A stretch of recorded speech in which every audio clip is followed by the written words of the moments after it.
Assalamualaikum warahmatullahi wabarakatuh. Selamat datang kawan-kawan semua di channel Riam Biru. Terima kasih banyak untuk kawan-kawan yang sudah berkenan hadir di channel ini. Dan apa kabar kawan-kawan semuanya? Semoga sehat selalu sekeluarga. Nah, pada episode kali ini ada satu cerita datang dari Mbak Ratna di Malang, Kabupaten Malang, daerah Dampit sana. Jadi Mbak Ratna itu bercerita masih dengan yang berhubungan dengan kopi. Cerita sebelumnya itu kalau nggak salah di Bondowoso ya, tentang seorang penjahit itu juga melewati kebunan kopi ya. Dan ini kebetulan sama gitu ya, ada kopi-kopinya. Ya, dengan kopi ku panggil namamu. Kurang lebih seperti itu, nggak nyambung gitu ya. Nah, ini cerita Mbak Ratna pun kejadiannya di tahun 94. Waktu itu Mbak Ratna sendiri usianya udah usia remaja ya. Nah, pada suatu saat Mbak Ratna itu dipanggil sama bibinya, diundang lebih tepatnya. Ratna, main ke rumah bibi yuk, katanya begitu kan. Iya Bi, nanti aku. Nah, nggak ada tapi-tapian, kata si bibinya. Ayo main ke tempat bibi, mau ada hajatan di sebelah rumah, di samping rumah, katanya begitu. Ayo kesana yuk, bantu-bantu nanti. Nah, Mbak Ratna memang seneng begitu ya dengan acara hajatan, rame kayak gitu kan. Di rumah juga bosen, sepi. Nah, ini di tahun 90-an tersebut, kalau misal ada acara hajatan begitu kan, memang menjadi sesuatu yang spesial ya. Beda dengan hajatan sekarang. Kalau hajatan sekarang entah kenapa gitu ya, kayaknya udah bosen kali ya, dikit-dikit hajatan. Di TV udah banyak, kesana kesini sering lihat acara hajatan, akhirnya biasa aja. Nah, ini acara hajatannya tuh hajatan pengantin. Dulu di tahun 90-an di kampung yang Mbak Ratna itu, kalau misal ada pengantin itu rame banget. Itu kayak semacam hiburan untuk warga desa seperti itulah. Kalau misal ya hari haknya begitu ya, pengantinnya itu digelar, dijejer, ini kayaknya hampir seluruh warga itu antusias buat nontonin pengantinnya. Makanya Mbak Ratna pun diundang sama bibi bukan sebagai penonton di sana, tapi sebagai orang yang nanti terlibat di situ. Diminta bantu-bantu rewangan begitu ya. Kalau bahasa sini itu sinoman. Bantu-bantu orang yang lagi hajatan di sana ya tanpa bayaran gitu. Ini gotong royong aja seperti itu. Suatu kesenangan buat Mbak Ratna, akhirnya sudah dia pun datang ke rumah bibinya ke sana. Datang ke situ memang udah mau mulai gitu. Oh ya, Mbak Ratna sama bibi itu masih satu kampung, cuman memang rumahnya berjarak gitu ya, lumayan cukup jauh. Nah, ini akhirnya Mbak Ratna kan datang ke sana. Malam itu juga, dan Mbak Ratna diajak sama bibi, ayo nak, kita ke sana yuk, ikut bantu-bantu, katanya. Kamu bisa bantu nunggu kopi di belakang, katanya begitu. Oh, iya bi, oh, senang-senang aja gitu. Akhirnya ke situ si Mbak Ratna ke tempat hajatan tersebut udah rame nih. Jadi ada dua dapur, ada dapur yang di bagian depan samping rumah, sama satu itu ada dapur yang di belakang rumah sana. Nah, yang di belakang rumah itu salah satunya itu adalah tempat numbuk kopi. Jadi di situ tuh ada alunya, lumpang sama alu ya. Itu ada di sana tempat buat itu, karena memang di daerah situ juga salah satu penghasil, kalau tidak salah ya, kopi robusta terbaik ya di daerah Dampit situ, selatan, kalau tidak salah selatan Gunung Semeru. Ini mohon maaf kalau misalnya salah. Nah, Mbak Ratna pun akhirnya apa, nak, kamu bantuin itu ya numbuk kopi di belakang, kata bibi. Oh JB, seneng Mbak Ratnanya gitu kan. Nah, di situ ada dua pemuda di situ juga. Mbak Ratna juga kenal, tetanggaan gitu ya, meskipun udah akrab. Itu sama-sama lagi numbukin kopi tadi. Nanti rencananya mau dihidangkan buat orang-orang di depan sana. Ada tetangga-tetangga yang mungkin ya sebelum acara hajatan itu pada datang ke sini. Mbak Ratna pun mulai numbuk. Waktu itu belum terlalu malam, masih sekitar jam 8 malam. Plak-pluk bunyinya gimana sih? Tak-tok gitu ya mungkin, atau tak-tok. Ya itulah bunyi lumpang sama alu. Awalnya semuanya itu baik-baik aja, sampai akhirnya dua pemuda tadi mungkin karena ya cowok gitu ya, agak sedikit males juga atau bagaimana, mereka berdua pun akhirnya, "Nak, tak tinggal ya nak ya," katanya. "Lu mau kemana?" Si Mbak Ratnanya nanya kan. "Aku mau ngopi di depan," katanya. "Oh ya sudah, sana," kata si Mbak Ratna. "Kamu udah apa-apa kan nak?" "Ya udah apa-apa," gitu. Jadi memang posisinya Mbak Ratna sendiri di belakang itu sendirian. Mbak Ratna nggak takut karena apa? Banyak suara tawa dari depan rumah. Di situ warga yang berdatangan itu kan tamu-tamu ya pada bercanda-canda. Suaranya itu ini sampai ke belakang situ. Jadi yang nggak sepi-sepi banget. Akhirnya apa, Mbak Ratna pun ditinggal di sana sendirian, nggak ada rasa takut apapun. Dan akhirnya udah digeletak, tok tak tok tak tok, sampai akhirnya tiba-tiba bibi itu datang dari arah dalam rumah. Waktu itu dia Mbak Ratna mungkin kayak sempat melamun sejenak begitu ya, fokus ke itu tadi, lumpang sama alus sama biji kopinya. Di ini tak tuk tak tuk tak tuk, sampai akhirnya Mbak Ratna itu menyadari sesuatu. Dak duk, begitu alu dipukul ke lumpangnya, ini kayak ada suara yang ngikutin, dan suara itu datangnya dari bawah itu, dari bawah tanah persis di depan, di bawahnya si lumpang sama alu itu. Dia mukul kayak ada gemaknya, duk, duk, ada yang ngikutin gitu. Kok bunyinya jadi begini? Kok seperti ini gitu ya? Mendadak apa? Di belakang rumah itu hawa itu menjadi dingin, benar-benar dingin banget. Nah itu kan ke belakang sana itu kan langsung kebun kopi ya, itu lebih dingin dari biasanya. Kok tiba-tiba jadi dingin begini? Ah udah, terus aja si Mbak Ratna itu takut terus ya. Disitulah mulai ada rasa takut. Lebih-lebih apa? Ada seorang perempuan itu yang mendekat ke arahnya Mbak Ratna, yang memang lagi fokus ke sana, tapi dia memang tidak berani nengok ke arah belakang kebun kopi sana. Seorang perempuan itu adalah seorang perempuan muda dengan baju tradisional, hanya disebutkan tradisional ya, tidak tahu pakai kebaya, tidak tahu pakai model-model pengantin, begitu warnanya itu hijau pupus. Datang ke situ, Mbak Ratna itu seolah-olah Pak, dia itu kayak kekunci. Nah, ini kan ada lampu dari rumah belakang ya, nyorot ke sana, ke tanah kan memanjang bayangannya Mbak Ratna. Di situ Mbak Ratna bayangannya tadi ini nggak megang si alunya, nggak megang si pemukulnya. Dia tuh cuma kayak berdiri, sementara di bayangannya ini sebelum sosok yang hijau datang itu ya, itu di depannya ini ada orang lagi yang lagi megangin ininya, si alunya. Nah, Mbak Ratna, dia yang megang, tapi di bayangan itu seperti itu. Mbak Ratnanya diem aja begini, tapi ada yang menjalankan, itu adalah sosok yang di depannya. Kok jadi begitu bayanganku? Nah, lambat laun, si sosok perempuan pakai hijau tadi, itu datang mendekat ke sana. Mbak Ratna tangan sendiri itu rasanya tuh kayak dipaku di situ, kayak dilem. Gak bisa lepas dari tongkat itu, gak bisa ngapa-ngapain gitu ya. Dia mau teriak, dia mau lari pun gak bisa, benar-benar terpaku. Si perempuan itu datang ke sana, dia duduk jongkok, nambahin biji kopi ke dalam situ. Mbak Ratna itu terus jalan, drak.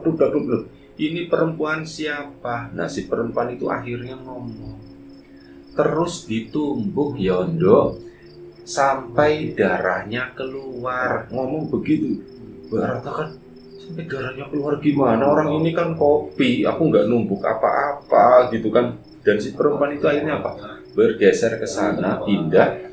Mbak Ratna terus kayak gitu, nggak bisa berhenti, duk. Dan disitulah dia itu melihat yang tadinya itu bubuk kopi ya di sana ya. Bubuk kopi itu berubah kayak ada airnya, kayak campuran air, dan warnanya itu cenderung ke merah, ke coklat-coklatan. Itu seolah-olah di dalam lumpang itu tuh ada darahnya. Itu tuh bukan kopi. Seketika itu, tidak lama, ada suara bibi dari dalam. Nak, udah stop, jangan ditumbuk lagi, itu bukan kopi. Seolah ada suara seperti itu. Hah? Ada suara seperti itu. Baratna pun berhenti waktu itu kan. Nah begitu berhenti, bibinya keluar ke sana. Baratna sendiri itu tadinya mau masuk. Nak, gimana nak? Om Baratna ngeliat di situ kopinya. Ini Bi, sebentar lagi. Dia jawabnya begitu, bukannya takut atau bagaimana. Balik lagi kan, oh ya kopinya nih dikit lagi udah halus. Dan Baratna itu merasa gengsi juga. Kalau misal Bibi aku takut di belakang, itu gengsi banget. Makanya dia tuh, ini Bi, kopinya tinggal sedikit lagi. Oh iya soalnya lama, kata Bibi gitu kan. Nggak apa-apa Bi, bentar lagi ini kok. Nak, Bibi itu ngomong lagi, nak, nanti kalau ada yang minta garam, kamu jangan kasih, kamu jangan jawab, diem aja ya, katanya begitu. Oh iya Bi, emang siapa Bi? Pokoknya ada gitu. Ya udah si Bibi pun akhirnya masuk lagi ke dalam sana. Baratna pun ya udahlah gitulah, ini bentar lagi ternyata bukan darah, kata si Baratna. Oh ini udah balik lagi jadi kopi, dilanjutkan ditumbuk. Tiba-tiba angin itu dari arah belakang, dari arah kebun kopi sana itu berhembus lumayan cukup kencang. Terus hawa dingin itu menusuk. Sementara suara orang-orang di depan yang dari tadi itu masih samar-samar terdengar pada ketawa-ketawa gitu. Ada suara orang ngobrol di sana, tiba-tiba ledakan tawa begitu ya, barangkali ada yang lagi bercanda di sana lucu, itu warga pun pada ketawa. Nah ini tiba-tiba sunyi senyap, bener-bener senyap banget. Baratna kan takut dan dia melihat ke arah sana, ke arah kebun kopi. Begitu melihat ke sana, Baratna melihat ada Pak Carik, kenal sama Pak Carik itu. Ada Pak Carik bawa keranjang mau ke arah kebun kopi sana. Ini masih nunggu begitu kan. Nah si Pak Carik itu nggak nyamperin, dia tuh berhenti gitu ya di tengah perjalanan tadi, ngomong sama Baratna, nak, minta garamnya sedikit boleh nak? Nak, minta garamnya sedikit ada nak, gitu ya, nanya seperti itu. Baratna pun hampir aja gitu mau jawab, oh ini ada Pak Carik gitu. Tapi ingat omongan bibinya, kalau ada yang minta garam, diem aja, jangan dijawab, jangan dikasih. Akhirnya Mbak Ratna ya udah lanjut aja numbuk itu, dakduk, sampai dia tuh nangis sendiri di situ ya karena takut itu. Dan udah numbuk lumayan cukup lama, ini Pak Carik di mana? Pak Carik itu masih berdiri di situ ternyata. Cuman apa? Begitu berdiri, Pak Carik itu jatuh. Ini kayak yang di film-film, kata si Mbak Ratna. Pak Carik itu berjalan dengan cara kayang. Jadi perutnya itu di atas, tangannya itu begini ya, jalan pakai kaki sama tangan. Perutnya ngadepnya ke atas dan keranjang itu ditaruh di atas perutnya di sini. Itu menuju ke sana, menuju ke arah belakang, ke arah kebun kopi. Nah disitulah Baratna, aku nggak peduli lagi sama kopi ini, kata dia. Aku nggak peduli lagi sama kopi ini. Duh. Aku mau pulang. Aku mau ke depan, intinya begitu kan. Akhirnya larilah dia ke sana, ke arah depan. Begitu lari ke arah depan, ketemu sama warga yang lagi pada duduk-duduk di sana. Direm dong, malu soalnya nanti kalau misal ketahuan, Ratna kok lari-lari, kenapa ya, ada apa? Jadi Mbak Ratna pun setel tenang begini, lewat di depan mereka lagi pada guyon. Bibi mana ya, kok Bibi nggak ada? Nah di situ Mbak Ratna kan udah takut banget. Dia pun akhirnya meloyor sendiri pulang ke situ, pulang ke rumah. Dalam perjalanan pulang ke rumah, deket-deket sana gitu ya, deket-deket rumahnya Mbak Ratna, ketemu sama Pak Carik. Loh nak, dari mana? Ditanyakan sama Pak Carik. Mbak Ratna diem aja gitu kan.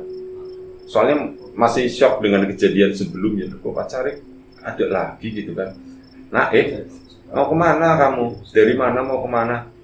Oh disitulah baru Mbak Ratna jawab, Pak Carik, aku dari itu tempat tetangganya Bibi, lagi mau ada hajatan katanya. Oh gitu kan Pak Carik, aku tadi ketemu sama Pak Carik katanya. Loh ketemu di mana? Di kebun kopi. Loh kamu ngapain ke kebun kopi? Enggak, maksudnya aku bukannya ke kebun kopi malam-malam. Aku kan lagi nunggu kopi di belakang. Pak Carik ke situ lewat Yang bener nah katanya. Iya bener. Ini aja aku pulang karena takut Pak Carik gitu kan. Lah terus kamu pulangnya ini ke sana berani enggak nih? Berani, cuman mungkin mukanya Mbak Ratna itu agak-agak gimana gitu. Ya sudah ini anterin. Sekalian aku mau ketemu sama bapakmu, sebenarnya ketemunya besok tapi sekarang aja yuk, ayo pulang. Akhirnya dibawa pulanglah ke sana ke rumahnya. Akhirnya ketemu sama bapak begitu kan. Loh, Ratna sama Pak Carik gitu kan. Dari mana? Ini tadi ketemu Ratna di jalan jadi sekalian kesini aja gitu ya. Pak Carik sendiri itu nggak bercerita masalahnya Mbak Ratna ya. Mbak Ratna pun masuk ke dalam rumah. Nah di situ ya urusan bapak sama Pak Carik gitu kan, ngobrol-ngobrol segala macam sampai kurang lebih mungkin sekitar 15 menit lah. Akhirnya Pak Carik pulang. Di situ Mbak Ratna cerita Bu gitu kan. Aku tadi di sana di tempatnya tetangganya Bibi itu aku ngalamin ini Bu. Ngalamin apa? Ya di belakang itu Bu, aku didatangin 2 setan katanya gitu. 2 setan. Setan apa gitu? Yang satu perempuan pakai bajunya itu hijau pupus katanya gitu kan. Perempuannya kayak gimana? Ya begitu Bu, serem katanya gitu kan. Itu nambahin kopi gini terus apa? Aku disuruh ditumbuk terus sampai darahnya keluar katanya begitu. Terus gimana? Cerita mengenai Pak Carik makanya gue, oh pantesan tadi kamu sama. Iya Pak, aku ketemu di jalan sama Pak Carik. Awalnya aku tuh takut gitu kan. Ini jangan-jangan sama seperti yang di kebun kopi belakang sana. Oh tapi ternyata bukan. Itu bukan kan Pak, itu bukan. Itu Pak Carik asli katanya gitu kan. Jadi gini nak, kamu kemana tadi? Ditanya sama bapak kan. Aku ke rumah Bibi gitu kan. Ke rumah Bibi. Terus tujuannya apa? Ditanya sama bapak. Aku mau bantuin itu tetangganya Bibi samping rumah itu ada yang hajatan. Ya aku sih ya seneng-seneng aja Pak katanya. Oh gitu ya sudah, itu bagus kata bapaknya. Bantu tetangga seperti itu bagus. Cuman kalau bapak tidak salah dengar gitu ya, bukannya hajatannya itu minggu depan ya kata bapak. Minggu depan Pak? Iya hajatannya itu minggu depan. Bukan sekarang, soalnya Bapak juga nanti diminta untuk ikut gitu di dalam acara tersebut. Ibumu juga nanti ikut. Bukannya mau mulai sekarang ya Pak ya? Bukan, masih minggu depan. Loh Bibi kok ngajak aku ke sana duluan? Coba tanya bibimu. Nah waktu itu udah malam, udah jam 10 lewat kan. Makan, Bibi kan masih di sana Pak. Ayo coba yuk kata si bapak yuk. Ayo antar. Akhirnya Pak ke rumah Bibi. Ke rumah bibinya yang tempat ya itu di tempat hajatan itu kan. Malam-malam diantar sama bapak, jalan berdua. Mbak Ratna pun masih merasakan ya ketakutan tersebut dan singkat cerita tibalah di rumah bibinya. Otomatis rumah sebelahnya yang hajatan itu kan kelihatan. Di situ nggak ada apa-apa, masih sepi. Beda dengan yang tadi. Tadi itu tendanya itu udah dipasang, udah ada beberapa orang yang rame, tetangga-tetangga itu pada duduk-duduk di depan sana gitu kan. Ini tuh udah ada nyenyet, pintu udah ditutup, seolah-olah nggak ada acara apapun. Kamu lihat sendiri kan, kata si bapak. Iya ya Pak, sumpah Pak, tadi itu rame Pak, tadi rame. Dan akhirnya apa? Diketok itu malam jam 10 lewat itu diketok. Kulon nuwun kata bapak kan. Akhirnya dibuka lah sama paman, sama Pak Le, suaminya Bibi. Mas, ada apa Mas malam-malam begini? Ya itu mau kaget juga gitu. Bertamu kok malam-malam. Biasanya kan ada sesuatu yang darurat. Enggak, si Marni kemana? Kan Marni itu nama bibinya ya misalkan. Marni kemana? Ada Mas, lagi istirahat, lagi sakit, nggak enak badan katanya. Ngeliatin ke Mbak Ratna kan bapak, bibimu lagi sakit. Paling berarti Bibi tadi nggak keluar ya katanya. Yo nggak keluar orang kayak gitu dari sore muntah-muntah katanya gitu kan. emang kenapa? Pamannya pun akhirnya cerita kan. Nah di situ ya sudah, pamannya bukan cerita, pamannya itu tanya, emangnya kenapa Iram? Udah masuk dulu sih, masuk dulu malam-malam. Ayo masuk dulu. Paman, Pak Le, aku mau nengokin bibi, boleh dong? Tengokin aja situ, orang bibimu sendiri, kata si pamannya. Mbak Ratna pun masuk ke dalam situ. Begitu masuk ke sana, bibi itu belum tidur waktu itu ya. Ratna, sini nak, gitu kan. Bibi nggak kaget sama sekali. Mbak Ratna pun datang ke situ, duduk di samping bibinya yang lagi terbaring di atas kasur. Bule sakit apa, gitu kan? Ini Bule lagi nggak enak badan, kayaknya masuk angin. Lah, kamu sendiri malam-malam begini mau ngapain kesini? Kata si bibi kan. Bule, aku bingung ngomongnya. Bingung kenapa? Masalah itu numbuk kopi, kata si bibi. Loh, bibi kok tahu gitu kan? Bibi pun tersenyum. Dan ini bapaknya Mbak Ratna sama paleknya itu masuk ke situ, duduk di ruang tengah di sana di depan kamar. Bule kok tahu seperti itu? Yes. Ya kamu tenang dulu. Sini duduk di sini. Bibi itu tadi mimpi, kata si bibinya. Bibi itu mimpi ngajakin kamu ke acara hajatan sebelah di sini, kata bibi kan. Dan ya sudah, bibi minta kamu jadi apa yang dialami oleh Mbak Ratna itu adalah persis seperti dalam mimpi bibinya. Persis banget. Dia diajak ke situ, dimintain tolong buat numbuk kopi di belakang. Bibinya pun kayak bolak-balik ke sana ya, ke belakang. Nah, itu bukan kopi, nak. Jangan ditumbuk terus, itu bukan kopi. Itu saat didatangin perempuan yang pakai baju kukus, hijau kukus. Yang kedua, nah kalau ada yang minta garam jangan dikasih, jangan dijawab. Itu pun bibi ngomong seperti itu. Sama persis dengan apa yang dialami oleh Mbak Ratna. Ini bapak pun bingung gitu ya. Bapak itu dengan seksama diem aja sama Pak Leknya.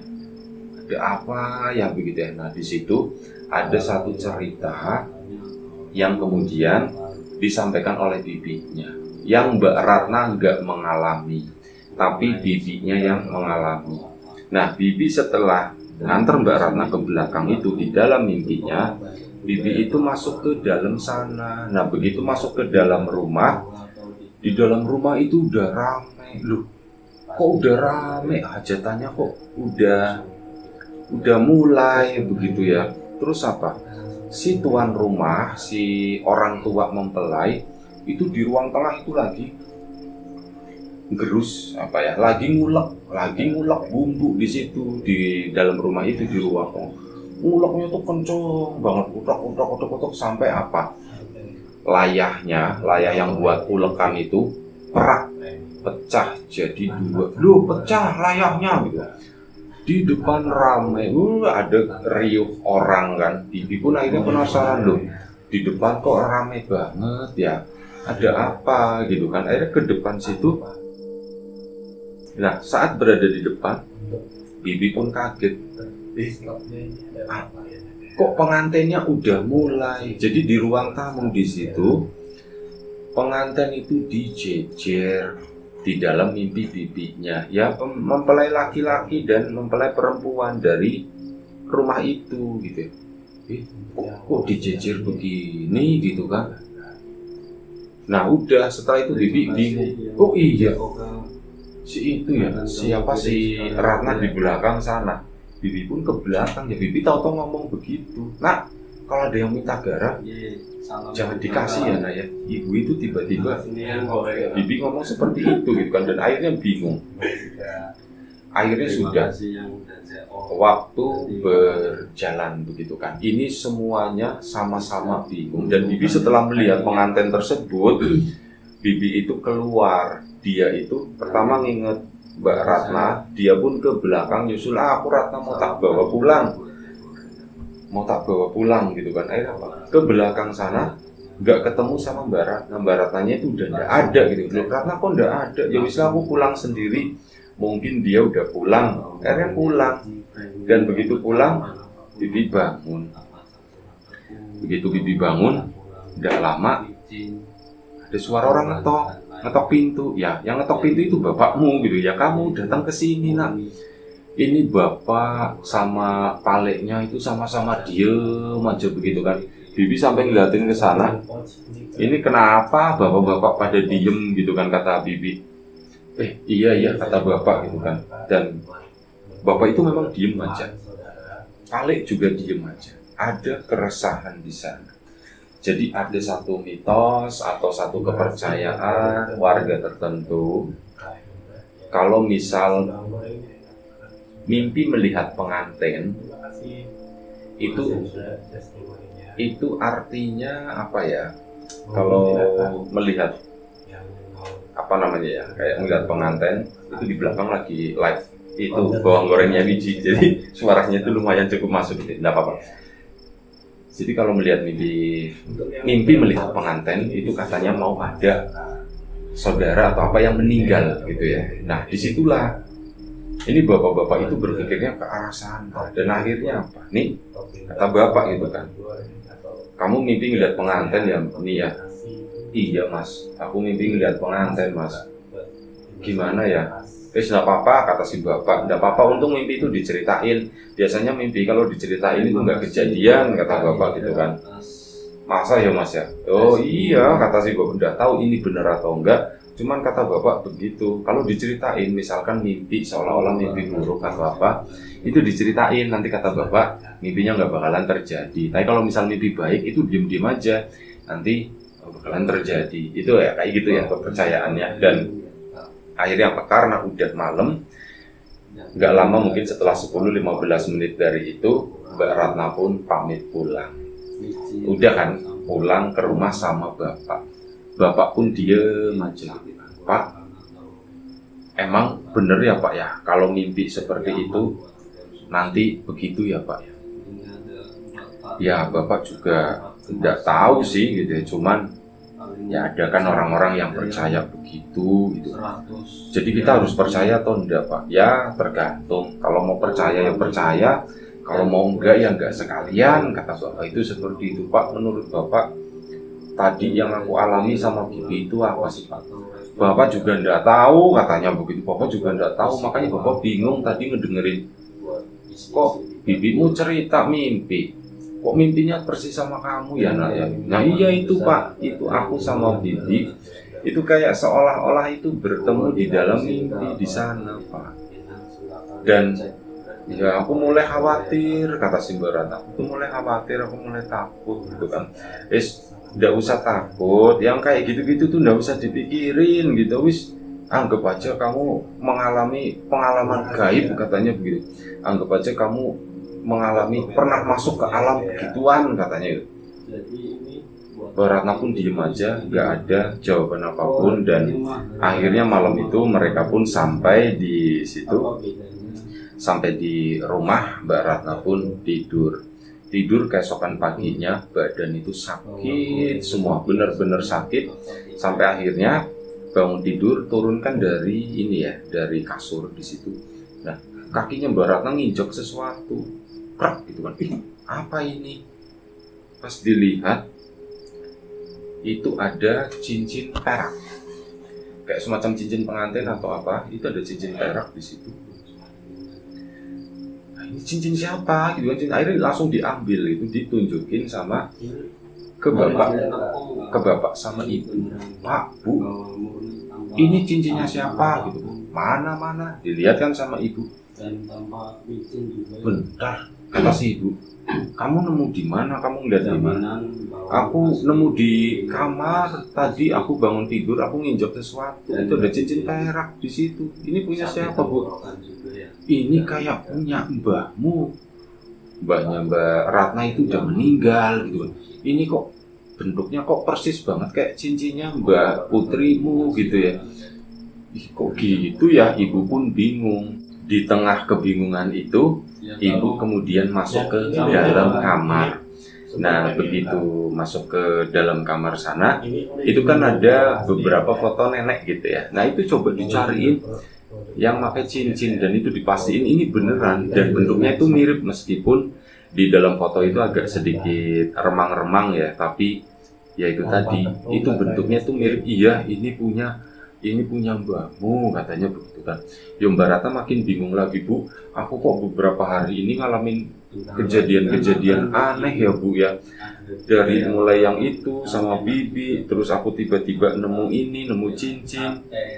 Ya jawaban ibu juga, udah nggak usah terlalu dipikirin gitu, ini cincinnya tak simpen ya sama ibu. Iya Bu, disimpan aja, disimpan. Akhirnya sudah beberapa hari kemudian, atau tepatnya sebelum hari H acara pengantenan, tetangga bibinya itu, pengantin perempuannya itu terdengar sakit. Bibi itu datang ke rumah, bibinya sembuh, datang ke rumah ke situ ngabarin, nah itu calon pengantinnya itu sakit. Nah, sakit Bi? Iya sakit tiba-tiba, kata si bibi. Dan itu keluarga juga lagi pada khawatir gitu ya. Nah kesana yuk, kata si bibi. Bi mau ngapain Bi? Ya wis pokoknya kesana. Bibi itu dapat impen lagi, kata si bibi. Impen apa lagi Bi? Ya sudah kesana dulu.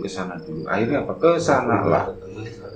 Sepanjang jalan itu bibinya itu cerita, nah ini nggak tahu ya, mungkin atau enggak, kata si bibi.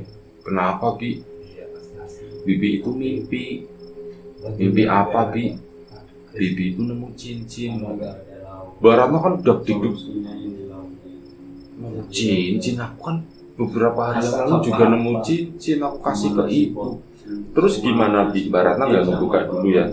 Nah cincin itu si calon pengantin itu kan memang lagi sakit ya. Nah bibi itu kan ceritanya tuh nengokin di mimpi itu nengokin ke sana, dan bibi ngasih cincin itu ke si Yani, anggap aja si pengantin itu, Yan, ini cincin ini buat kamu biar kamu sembuh, kata bibi itu begitu. Kok bisa begitu Bi? Kok bisa begitu ya Bi ya? Dan akhirnya pintunya ngebuka sendiri. Nggak tahu siapa tadi yang buka. Udah akhirnya sampai sana kan. Begitu sampai rumah sana, bibi itu pun ngomong hal tersebut ke arah ini kan. Begitu diomongin, akhirnya udah si Mbak Ratna pun ngebuka cerita itu. Bi, memang benar. Aku itu nemu cincin, sekarang aku kasih ke ibu, dan cincin itu katanya punya nenek, katanya. Oh iya bener, kata bibi. Pantesan bibi juga kayak pernah lihat gitu kan. Nah bibi itu khawatir, ini kan lagi sakit ya. Kira-kira bisa ndak ya Nak ya? Itu cincin kamu minta sama ibu, terus kamu bilang aja, nanti sama bibi dia bilang ke sana, kita kasih ke pengantinnya, gimana, kata si bibi. Ya udah Bi, kalau kayak gitu, kalau memang bisa nyembuhin gitu ya. Ya udah bismillah aja Bi, enggak apa-apa, yuk. Ayo ke sana yuk, ke ibu. Akhirnya ke ibu sana. Lagi-lagi ibu pun dibikin bingung dengan mimpi bibinya. Tadi bibi cerita ke aku begini, minta cincinnya Bu buat ini gitu ya. Akhirnya apa, dikasih aja sama ibu. Ya sudah, ini cincinnya, katanya. Ini cincinnya nih. Akhirnya dibawa sama bibi ke sana, ke si calon pengantin yang perempuan. Akhirnya apa? Dikasihin, dipakein. Dipakein di jari manisnya, dan ya nggak langsung terjadi apa-apa di situ. Itu pengantinnya itu dari yang tadinya cuman terlihat mending begitu doang ya, dari yang tadinya itu kayaknya badan itu nggak enak banget, ini tiba-tiba jadi agak sedikit tenang, dan calon pengantin itu pun akhirnya tertidur. Nah setelah tertidur, bibi kan sama Mbak Ratna kan pulang. Setelah pulang dapat kabar, alhamdulillah pengantinnya itu sembuh. Cuman ya itu, cincin itu tuh dipakai sama pengantin itu terus sampai di hari H-nya. Misal dipakai jari kiri ya, itu diambil, dipindah, tetap dipakai di jari kanan atau di apanya. Jadi pengantin itu jari manisnya memakai 2 cincin. Yang satu cincin dari suaminya, yang satunya itu cincin neneknya Mbak Ratna, dan ukurannya di jarinya itu pas banget. Itu aja satu cerita dari Mbak Ratna. Alhamdulillah pengantinnya selamat, acara pun digelar. Tapi ya itu, sebelum kejadian kok banyak bumbu-bumbu kayak gitu ya, banyak bumbu-bumbu pengalaman kejadian-kejadian horor yang dialami oleh Mbak Ratna maupun bibinya maupun orang-orang di sekitar. Itu aja, terima kasih banyak Mbak Ratna atas ceritanya. Mbak Ratna di Dampit ya, di Malang Selatan, Kabupaten Malang, sorry. Terima kasih banyak, kawan-kawan di rumah juga terima kasih banyak. Tadi lupa nggak dagangan, nggak nyebutin.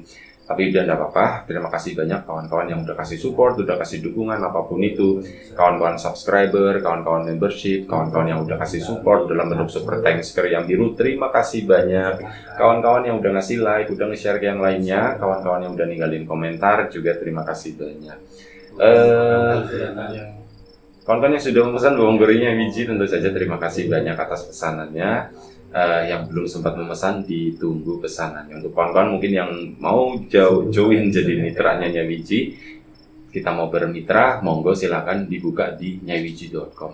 Doa terbaik dari kami untuk kawan-kawan semua, semoga selalu diberi kemudahan dalam hal apapun, termasuk kemudahan dalam hal rezeki. Yang sakit segera diberi kesembuhan, yang sehat tetap dijaga kesehatannya. Baik, sampai jumpa di episode selanjutnya Riam Biru. Jaga kesehatan kawan-kawan semua. Assalamualaikum warahmatullahi wabarakatuh.